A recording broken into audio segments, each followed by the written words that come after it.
राधे राधे, जय श्री कृष्ण। ये आज हमारी क्लास 5 रहेगी। और जैसा आपको पता है कि हम आधुनिक भारत का इतिहास पढ़ रहे हैं। और ये मेरा नाम दुर्गेश चौधरी है।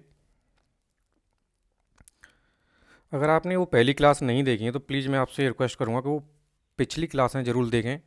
1 2 3 4 आ चुकी हैं, अपलोडेड है। ये पाँचवीं क्लास में आज अपलोड कर रहा हूँ। तो आपसे रिक्वेस्ट है, तो प्लीज़ पहले उनको ज़रूर अवश्य देखें। और ये सीक्वेंस ही चल रहा है। इसमें कहीं भी ऐसे नहीं कि कोई कहीं से टॉपिक पढ़ा रहा हूँ या कोई कहीं से, एकदम सीक्वेंस वाइज ये टॉपिक चल रहा है।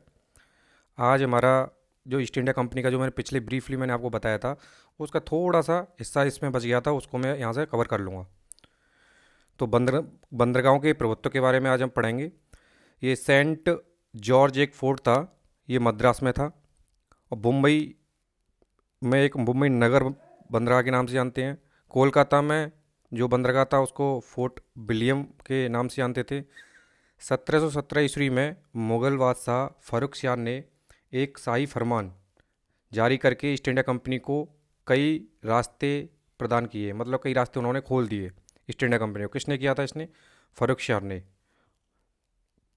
और ये कब किया था? 1717 में। ये आपको राइट डाउन कर लेना है। बंदरगांव के प्रभुत्व के बारे में हम चर्चा कर ही रहे हैं। कोलकाता के आसपास के क्षेत्र से राजस्व वसूली का अधिकार मिल गया अंग्रेजों को। और 1000 वार्षिक कर के बदले सूरत में मुक्त व्यापार करने की अनुमति अंग्रेजों को मिल गई।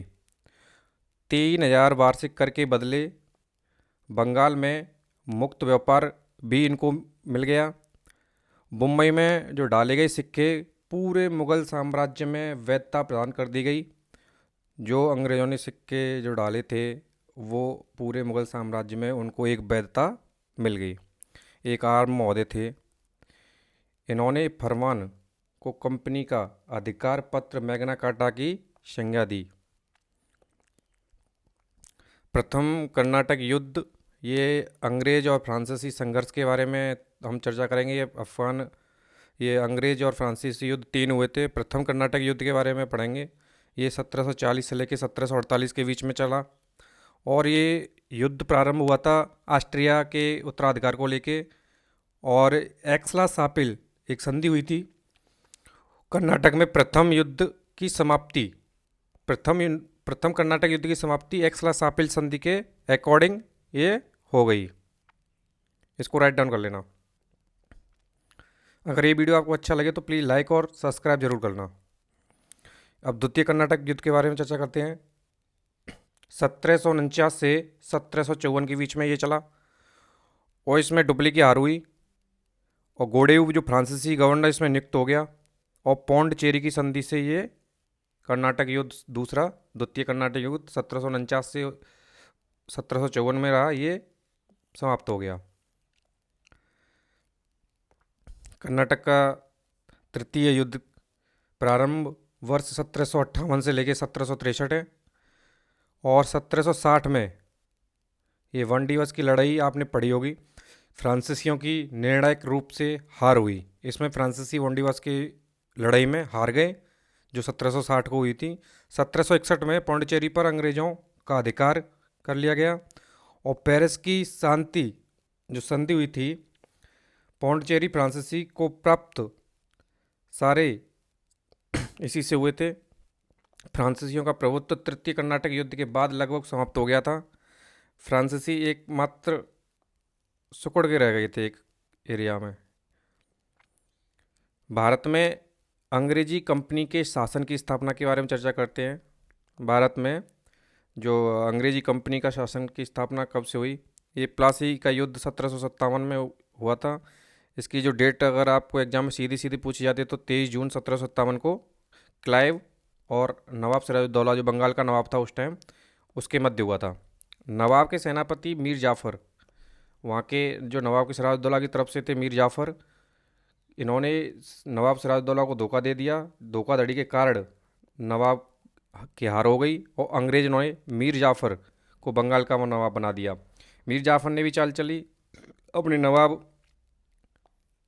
की की साइड से धोखा दे के, और अपना खुद नवाब बन गया बंगाल का। अंग्रेज़ों द्वारा 1760 में मीर जाफ़र के दामाद मीर कासिम को नवाब बनाया गया। मीर जाफ़र को हटा के अंग्रेज़ों ने 1760 में उसके दामाद मीर कासिम को बंगाल का नवाब बना दिया गया। मीर कासिम ने अपनी राजधानी, ये क्वेश्चन कई बार आ चुका है कि किसने मुर्शिदाबाद से मुंगेर स्थानांतर की, या किसने मुर्शिदाबाद से मुंगेर राजधानी को परिवर्तित किया, तो ये मीर कासिम है। और इसमें अंग्रेज की साइड से थे हेक्टर मनरो। इसमें अंग्रेजों की विजय हुई। 1765 में इलाहाबाद की संधि हुई थी। इलाहाबाद की 2 संधि हुई थी 1765 में। एक संधि अप्रैल में हुई थी, एक समथिंग अगस्त में हुई थी। भारत में अंग्रेज और राज का मार्ग एकदम प्रशस्त हो गया, मतलब अंग्रेजों का राज करने का मार्ग एकदम ओपन हो गया। ये बक्सर का युद्ध 1764 में हुआ था। और इसमें हेक्टर मुनरो, ये 1765 में इलाहाबाद की संधि जो भी मैंने आपको चर्चा की, ये 2 बार प्रिंट आउट हो गया, उसके लिए सॉरी। और इसमें मीर कासिम थे त्रिकुट। मुगल सम्राट शाह आलम द्वितीय थे। शाहउद्दौला अवध के नवाब थे। अगर ये वीडियो आपको अच्छा लगे तो प्लीज़ लाइक और सब्सक्राइब करना ना भूलें, और मुझे फीडबैक में बताएं कि मैं इसमें क्या इंप्रूवमेंट कर सकता हूँ वीडियो देखने के लिए।